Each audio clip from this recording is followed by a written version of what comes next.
അപ്പോ കണ്ണേട്ടന് നടക്കാൻ പറ്റില്ലേ സാറേ? അതിന് സാധ്യത വളരെ കുറവാ. 10% സാധ്യത ഉണ്ടായിരുന്നെങ്കിൽ ഞാനത് 100 ആക്കിയത്. നടക്കാൻ കഴിയാത്ത ഒരാളെ എനിക്ക് വേണ്ട. അതുകൊണ്ട് ഇപ്പൊ തന്നെ ഞാൻ എന്റെ വീട്ടിലേക്ക് പോവുക. അയ്യോ, ഉണ്ണിയേട്ടൻ ഇത്ര മാത്രം ചെയ്താൽ മതി. കണ്ണേട്ടനുമായിട്ട് ഒന്നിച്ചിരിക്കുമ്പോഴൊക്കെ കണ്ണേട്ടന്റെ രക്തം തിളപ്പിച്ചോണ്ടിരിക്കണം. അവളെ വെട്ടി നുറുക്കി കൊല്ലാനുള്ള ദേഷ്യം കണ്ണേട്ടൻ ഉണ്ടാവണം. കണ്ണേട്ടൻ കാണിച്ച അബദ്ധത്തിന് കണ്ണേട്ടൻ തന്നെ പരിഹാരവും ചെയ്യണം. അങ്ങേരെ കൊണ്ട് ചെയ്യിക്കണം. ശരി കരുണേ, ഞാൻ ഫൈനാൻസിലേക്ക് പോവാം.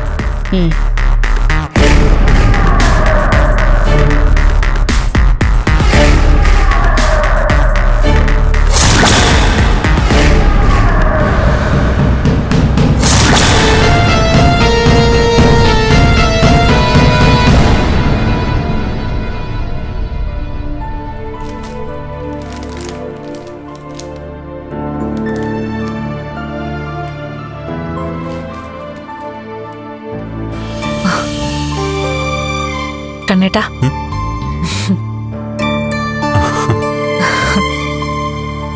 വാ.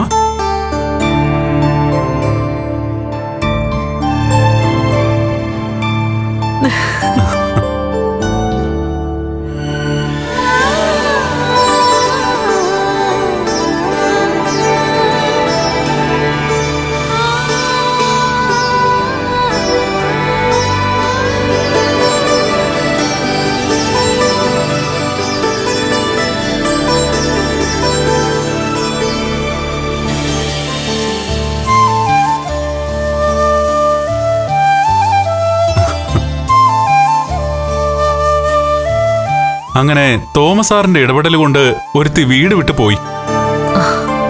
നടക്കാൻ കഴിയാത്ത ഒരാളെ അവക്ക് വേണ്ടാന്നും പറഞ്ഞു.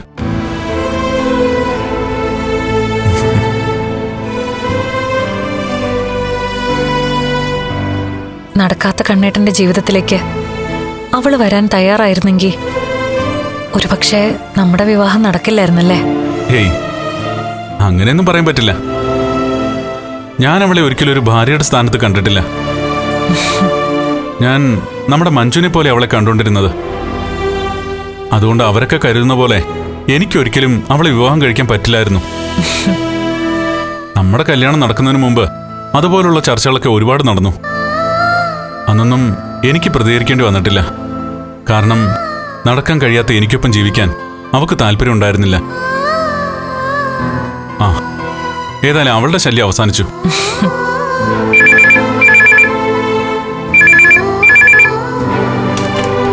ഹലോ,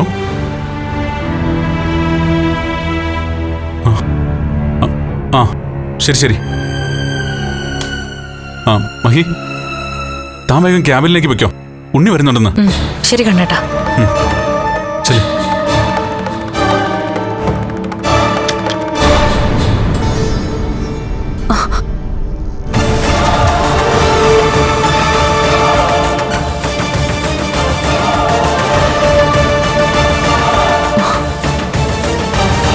നിനക്കെന്താ ഇവിടെ കാര്യം? അത് തന്നെ എനിക്കും ചോദിക്കാനുള്ളത്. നിനക്കെന്താ ഇവിടെ കാര്യം? ഞാൻ കണ്ണേനെ കാണാനാ വന്നത്. ഞാനും ഇങ്ങേരോട് ചില സംശയങ്ങൾ ചോദിക്കാനാ വന്നത്. അവളുടെ ഒരു സംശയം എന്റെ മുമ്പിലേക്ക് വരരുതെന്ന് പറഞ്ഞിട്ടും മനഃപൂർവ്വം കയറി വരിക, ചൂടാക്കാനായിട്ട്. നമ്മൾ രണ്ടാളും കമ്പനിയുടെ MD-മാരാ. അങ്ങനെയുള്ളപ്പോ ചില കാര്യങ്ങൾ ഒന്നിച്ച് തീരുമാനിക്കേണ്ടി വരും. അതിന് ഇവനെ പറഞ്ഞു വിട്ടപ്പോ അതിനെപ്പറ്റി നീ എന്നോട് ഒരു വാക്ക് ചോദിച്ചോ? അവിടെ അധികാരം കൂടുതൽ എനിക്കാണ്. അതുകൊണ്ട് എനിക്ക് വ്യക്തമായിട്ടൊരു തീരുമാനം എടുക്കാൻ പറ്റും. അവിടുത്തെ ജോലി നഷ്ടപ്പെട്ടപ്പോ ഇങ്ങോട്ട് വന്നിരിക്കുന്നത് ഫൈനാൻസസ് കുളം തോണ്ടാൻ.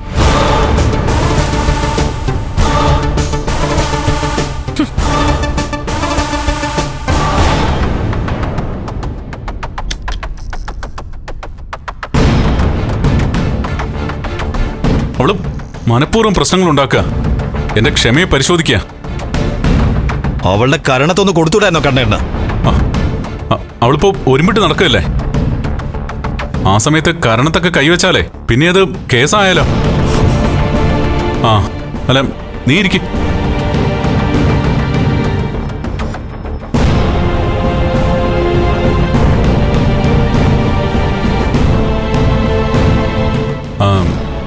നീ എന്താ ഒരു മുന്നറിയിപ്പും ഇല്ലാതെ ഇങ്ങോട്ട് വന്നത്? എനിക്ക് ജോലി നഷ്ടപ്പെട്ടല്ലോ കണ്ണേട്ടാ. പിന്നെ ഇനി ഇവിടെ കൂടിയാലോ ഒന്ന് ആലോചിക്കുവോ? അതിന് കണ്ണേട്ടൻ എന്തെങ്കിലും ബുദ്ധിമുട്ടുണ്ടോ?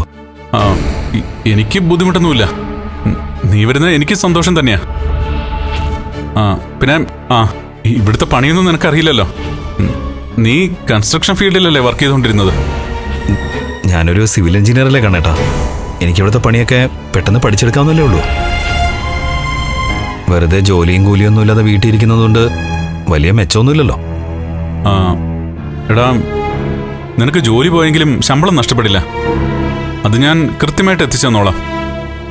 വെറുതെ ഇരുന്ന് ശമ്പളം വാങ്ങിക്കാൻ വലിയ ബുദ്ധിമുട്ടാണ് കണ്ണേട്ടാ. അല്ല, ഞാനിവിടെ കണ്ണേട്ടൻ്റെ ക്യാബിനിൽ ഇരുന്നോളാം. കണ്ണേട്ടൻ്റെ ജോലിഭാരം കുറയ്ക്കാനേ ശ്രമിച്ചോളാം. ഇതൊട്ടും പ്രതീക്ഷിക്കാത്തൊരു നീക്കമാണല്ലോ. അല്ല, കണ്ണേട്ടൻ എന്താ ആലോചിക്കുന്നത്? ഏയ് ഒന്നുമില്ല. നിനക്ക് നമ്മുടെ കമ്പനിയിൽ മറ്റെന്തെങ്കിലും ജോലി തരപ്പെടുത്തി തരാൻ പറ്റുമോയെന്ന് ഞാനിങ്ങനെ ആലോചിച്ചുകൊണ്ടിരിക്കുകയായിരുന്നു. അതിന് പക്ഷെ അവളുടെ സമ്മതം വേണം. അവളിപ്പോ MD ആണല്ലോ. അല്ല, കണ്ണേട്ടന്റെ സമ്മതം ചോദിക്കാതെയാണല്ലോ അവൾ എന്നെ പുറത്താക്കിയത്. അതിന്റെ കാരണം ഞാൻ പറഞ്ഞല്ലോ. എനിക്ക് വയ്യാത്തോണ്ട് കൺസ്ട്രക്ഷൻ സൈറ്റിലേക്ക് പോകാൻ പറ്റില്ല. പിന്നെ അമ്മാവനാണെങ്കിൽ ഇടയ്ക്ക് കിടപ്പിലാവുകയും ചെയ്തു. അതുകൊണ്ടാ ആ സെക്ഷനിലെ തീരുമാനം എടുക്കാനുള്ള അധികാരം അവക്ക് കൊടുത്തത്. ആ സമയത്തും ഏട്ടൻ എന്റെ കാര്യം ആലോചിച്ചില്ലല്ലോ. എനിക്കിവിടെ കുറച്ച് അധികാരം തന്നൂടായിരുന്നോ? അതെങ്ങനെ പറ്റും? അന്നൊക്കെ ഞാൻ അവളെ അമിതമായി വിശ്വസിക്കുന്ന കൂട്ടത്തിലായിരുന്നല്ലോ. എന്നെ അവളെയും തമ്മിൽ തെറ്റിക്കാൻ നിങ്ങൾ ശ്രമിക്കുന്നു എന്നായിരുന്നല്ലോ എന്റെ ധാരണ. എല്ലാം അവളൊരുക്കിയ ചതിയാ. ചിരിച്ചുകൊണ്ട് കഴുത്തെറുക്കാന്ന് കേട്ടിട്ടേ ഉള്ളൂ. പക്ഷേ അതിമനോഹരായിട്ടാ അവളത് ചെയ്തത്. ഞാനേ ഒന്നും കൂടെ അവളൊന്ന് കണ്ടിട്ട് വരട്ടെ. ഏയ് എടാ ഉണ്ണി, എന്തിനാ നീ വെറുതെ വഴക്കിന് പോകുന്നേ? അവളിവിടെ വലിയ ഷോ നടത്തിയിട്ടല്ലേ പോയത്. പിന്നെ അവളെ ഒന്ന് കാണുന്നുണ്ട്, എന്താ കുഴപ്പം? അതൊന്നും വേണ്ട ഉണ്ണി. എനിക്കേ അവളുടെ അഹങ്കാരം സംസാരം ഒന്നും ദഹിക്കുന്നില്ല കണ്ണേട്ടാ.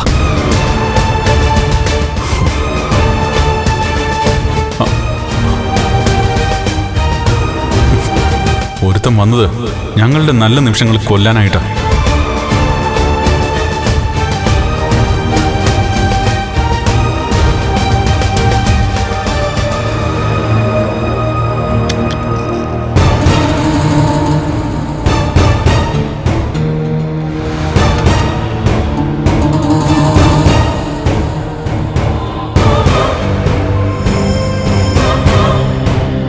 പ്രകടനങ്ങളൊക്കെ കൊള്ളാം കേട്ടോ.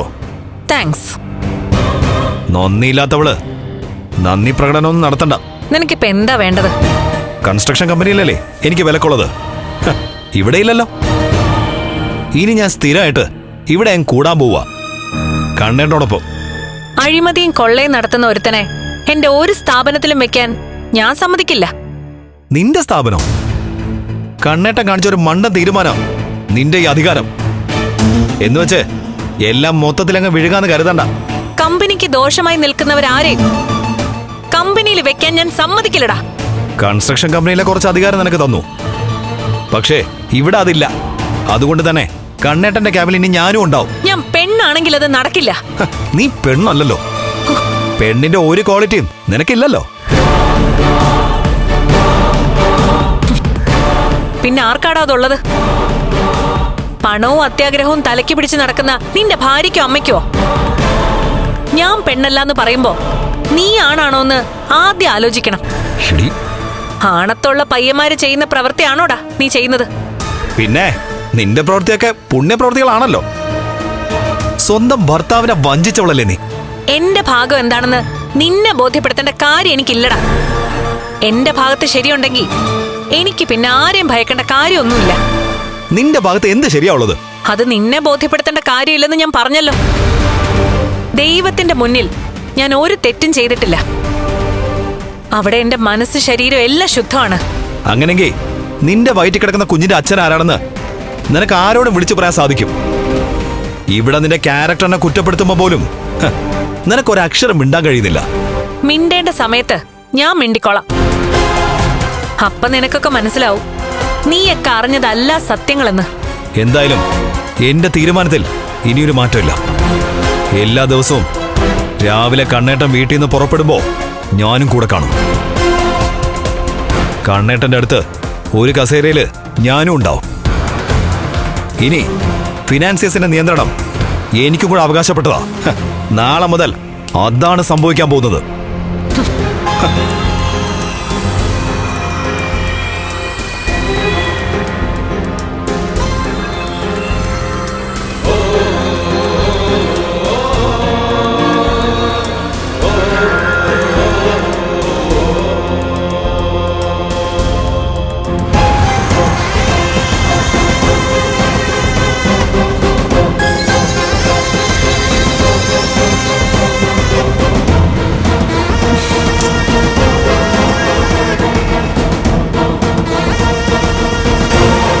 അവൻ ഭീഷണി മുഴക്കിയിട്ടാ പോയത്. ഞാനും വിട്ടുകൊടുത്തില്ല. താൻ അങ്ങനെ കട്ടയ്ക്ക് തന്നെ നിന്നാ മതി. അവൻ ഒരു കാരണവശാൽ ഇവിടേക്ക് വരാൻ പാടില്ല. ഇനി എനിക്കൊപ്പം അവൻ ഈ കമ്പനിയിൽ വന്നിരിക്കുകയാണെങ്കിൽ ഞാൻ ഒരുമാതിരി തളയ്ക്കപ്പെട്ട പോലെയാവും. പിന്നെ മഹി എനിക്കൊന്ന് കാണാനോ വിളിക്കാനോ പോലും പറ്റില്ല. ഇനിയിപ്പൊ എന്താ കണ്ണേട്ടാ ചെയ്യേണ്ടത്? എന്താ ചെയ്യേണ്ടതെന്നൊക്കെ എനിക്കറിയാം. അനന്തുവിനെ കൊണ്ടത് ഞാൻ ഓപ്പറേറ്റ് ചെയ്യിച്ചോളാം. അവൻ എന്തേലും സംശയമുണ്ടോ? അങ്ങനെയൊന്നും എനിക്ക് തോന്നിയില്ല. പിന്നെ ഈ ക്യാമ്പിനിൽ നിന്ന് താൻ ഇറങ്ങിപ്പോയതുകൊണ്ട് അവനതേപ്പറ്റി ചിന്തിക്കുമെന്നറിയില്ല. അവന്റെ സംസാരം കേൾക്കുമ്പോ സത്യങ്ങൾ വിളിച്ചു പറയാനാ എനിക്ക് തോന്നുന്നത്. അതുപോലെയാ അവൻ എന്നെ ഒരു വൃത്തികെട്ട പെണ്ണായി ചിത്രീകരിക്കുന്നത്. ആ, അതൊന്നും കേട്ടിട്ട് നമ്മുടെ മനസ്സിലുള്ളതൊന്നും വിളിച്ചു പറയരുത്. ഇപ്പോഴെന്തായാലും അവനെ കൺസ്ട്രക്ഷൻ കമ്പനിയിൽ നിന്ന് പുറത്താക്കിയത് നമുക്ക് ബുദ്ധിമുട്ടാവുന്ന തോന്നുന്നത്. അവന്റെ സംസാരം സഹിക്കാൻ കഴിയാതെ വന്നപ്പോഴാ തന്നോട് ഞാൻ പറഞ്ഞത് അവനെ ജോലിക്ക് വെക്കേണ്ടെന്ന്. പക്ഷേ അതിനുശേഷം അവൻ ഇവിടേക്ക് കയറിയവരെന്ന് ഞാൻ ഒരിക്കലും പ്രതീക്ഷയല്ല. അവനെ അങ്ങനെയാണെങ്കിൽ ജ്വല്ലറിയിലോട്ട് പറഞ്ഞു വിട്ടൂടെ കണ്ണേട്ടാ? ആ, അവൻ ഇങ്ങോട്ട് വരാതിരിക്കാൻ വേണ്ടിയിട്ട് നമ്മൾ അതുപോലുള്ള തീരുമാനങ്ങൾ എടുത്താൽ അത് നമ്മുടെ ബിസിനസിനെ ബാധിക്കും. മേഘൻ നമ്മുടെ മാനേജറായിട്ട് ഇരുന്നപ്പോൾ തന്നെ അവൻ ഒരുപാട് അഴിമതികൾ നടത്തിയിട്ടുണ്ട്. ഇനിയിപ്പോ ഉണ്ണി ഇങ്ങോട്ട് വരാതിരിക്കാൻ വേണ്ടിയിട്ട് അവനെ അവിടേക്ക് കൊണ്ടുപോയി നിർത്തിയാ അവൻ കാരണം നമുക്ക് ജ്വല്ലറി പൂട്ടേണ്ടി വരും. മുമ്പൊക്കെ അവർക്കൂടി അവകാശപ്പെട്ട സ്വത്താണെന്ന് കരുതിയിട്ട് അവരൊക്കെ കുറച്ചൊക്കെ ആത്മാർത്ഥത കാണിക്കുമായിരുന്നു. ബിസിനസ്സിൽ വലിയ വെള്ളം ചേർക്കില്ലായിരുന്നു. എന്നാൽ ഇപ്പം അതല്ല സ്ഥിതി. ഇനി മാക്സിമം അവരൊക്കെ സമ്പാദിക്കാൻ ശ്രമിക്കൂ. ഇവിടെ നിയമപരമായിട്ട് താൻ ഇതിനെ നേരിടുമെന്ന് പറയണം. ഇപ്പോ താനും കമലേശ്വരൻ ഗ്രൂപ്പ് ഓഫ് കമ്പനീസിന്റെ MD ആണ്. അതുകൊണ്ട് ഒരു സ്റ്റാഫിനെ ഇവിടെ നിയമിക്കണമെങ്കിൽ തന്റെ സമ്മതം കൂടി വേണം. അതുകൊണ്ട് എനിക്ക് ഒറ്റയ്ക്കൊരു തീരുമാനം എടുക്കാൻ പറ്റില്ല. അതിൽ തന്നെ താൻ ഉറച്ചു നിന്നാ മതി. അതുകൊണ്ടാണ് ഞാൻ പറഞ്ഞത് അനന്തുവിനെ കൊണ്ട് അവനെ വിളിപ്പിക്കാന്ന്. അവൻ ഈ കമ്പനി വന്നിരിക്കുന്നതും ഞാൻ പോയി തൂങ്ങിച്ചാവുന്നതും ഒരുപോലെയാ. ചേട്ടന്റെ പള്ളക്ക് കത്ത് കയറ്റുന്ന ഒരു അനിയൻ. താൻ എന്റെ ജീവിതത്തിലേക്ക് വരുന്നതിന് മുമ്പ് ചുറ്റും ശത്രുക്കൾ മാത്രമായിരുന്നു. ഞാൻ മരിക്കുമ്പോൾ എനിക്കുള്ളതെല്ലാം കൊത്തി വലിക്കാൻ വേണ്ടി നടക്കുമായിരുന്നു എല്ലാവരും.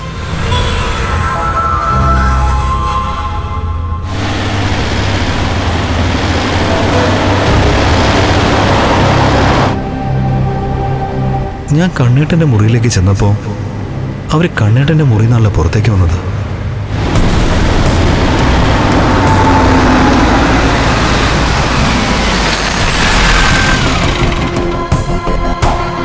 കണ്ണേട്ടൻ അവരെ ഇഷ്ടമല്ലെന്നറിയാം.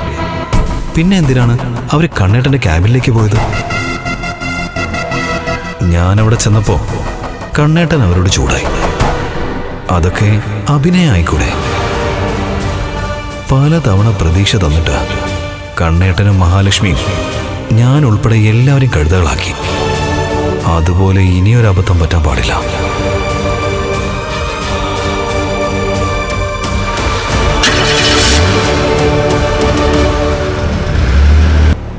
ഞാൻ പറഞ്ഞില്ലേ, അവളെ തുണ്ടൻ തുണ്ട അരിഞ്ഞു തള്ളേണ്ട സമയം കഴിഞ്ഞു.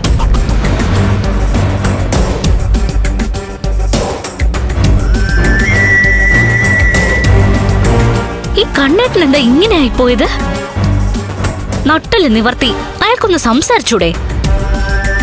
ഹോ, അയാളുടെ നട്ടലിന് സ്വാധീനം ഇല്ലല്ലോ, പിന്നെ എങ്ങനെ സംസാരിക്കാനാ? അന്നും നമ്മളവിടെ പോയപ്പോ അവളവിടെ ഉണ്ടായിരുന്നു. ഇന്നും അത് തന്നെ സംഭവിച്ചു. എന്നെ കണ്ടിട്ട് പെട്ടെന്ന് അവൾ പുറത്തേക്ക് പോവുമായിരുന്നു. പക്ഷേ അതൊന്നും പന്തിയായിട്ട് എനിക്ക് തോന്നുന്നില്ല. എന്താ ഉണ്ണിയേട്ടൻ പറഞ്ഞു വരുന്നത്?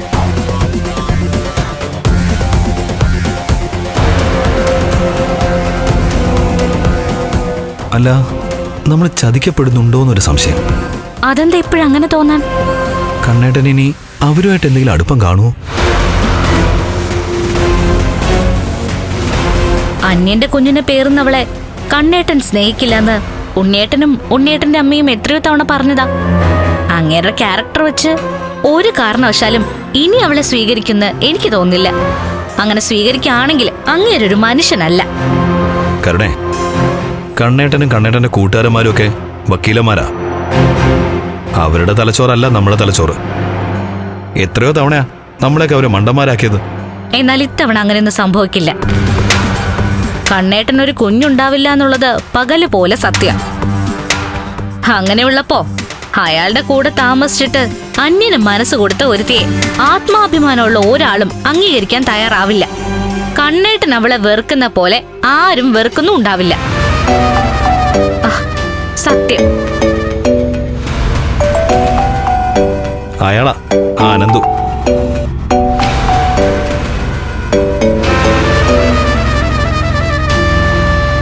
ഹലോ, എന്താ നിങ്ങൾക്ക് വേണ്ടത്?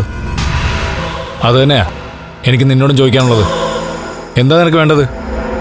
മനസ്സിലായില്ല. മനസ്സിലാവുന്ന ഭാഷ പറയടാ. കണ്ണന് മാത്രമല്ല, കണ്ണന്റെ സർവ്വ സ്വത്തും മഹാലക്ഷ്മിക്കും കൂടെ അവകാശപ്പെട്ടതാ. കമലേശ്വരം ഗ്രൂപ്പ് ഓഫ് കമ്പനീസിന് ഒരു ഫയൽ നീങ്ങണമെങ്കിൽ അതിൽ മഹാലക്ഷ്മിയും സൈൻ ചെയ്യണം.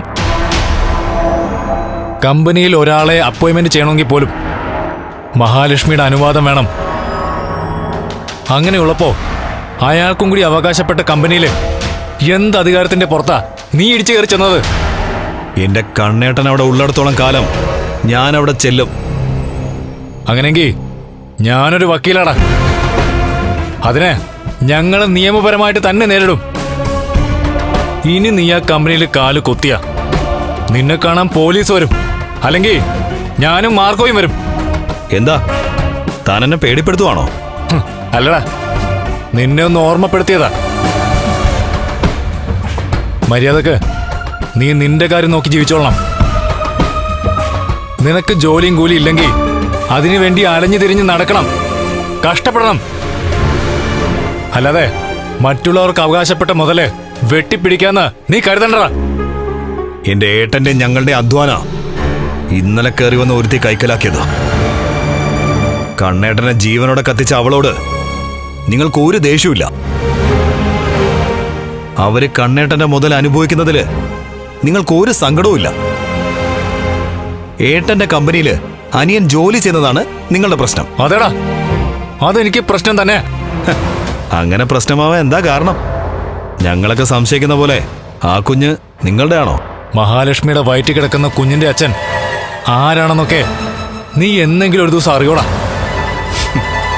അന്ന് നിന്റെ ഈ സംസാരത്തിന് മുതലും പലിശയും സഹിതം ആയിരിക്കില്ല നിനക്ക് ഞാൻ തിരിച്ചു തരാൻ പോകുന്നത്. നീ കരുതിയിരുന്നോ?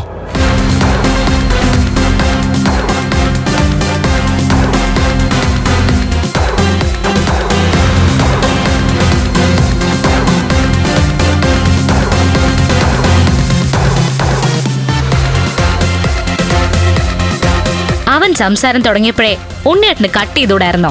നാണമില്ലാത്തവൻ, സ്വന്തം സുഹൃത്തിനെ ചതിച്ചവനാ.